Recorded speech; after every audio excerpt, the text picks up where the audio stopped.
ہو سکتا ہے تمہارے خواب یوسف کے کنویں میں گر گئے ہوں، لیکن اس بات پر یقین رکھو کہ عزیز کا قافلہ ضرور آئے گا۔ آپ مکھیوں کو قائل نہیں کر سکتے کہ پھول کچرے سے زیادہ خوبصورت ہیں۔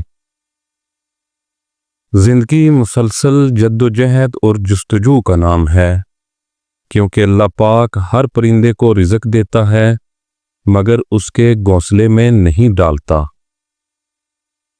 جو چیز دسترس میں ہو وہ عام لگتی ہے اور جو دور ہو وہ خاص۔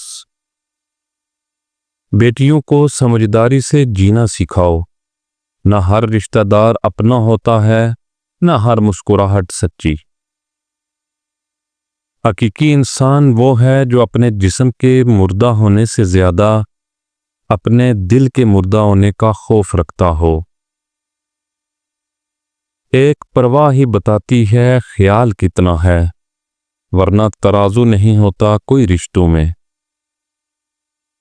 انسان دو وجہ سے بدل جاتا ہے، کوئی خاص اس کی زندگی میں آ جائے، کوئی بہت خاص اس کی زندگی سے چلا جائے۔ جو تھپڑ انسان کو اس کے مخلص ہونے پر پڑتا ہے وہ اس کو بدل کر رکھ دیتا ہے۔ وہ انسان کبھی بھی زندگی میں نہیں ہار سکتا جس کی امید اللہ ہو۔ حضرت علی رضی اللہ تعالی عنہ نے فرمایا، دھوکہ دینے کے ہزار طریقے ہیں، لیکن سب سے گھٹیا طریقہ محبت اور ہمدردی کا دکھاوا کرنا ہے۔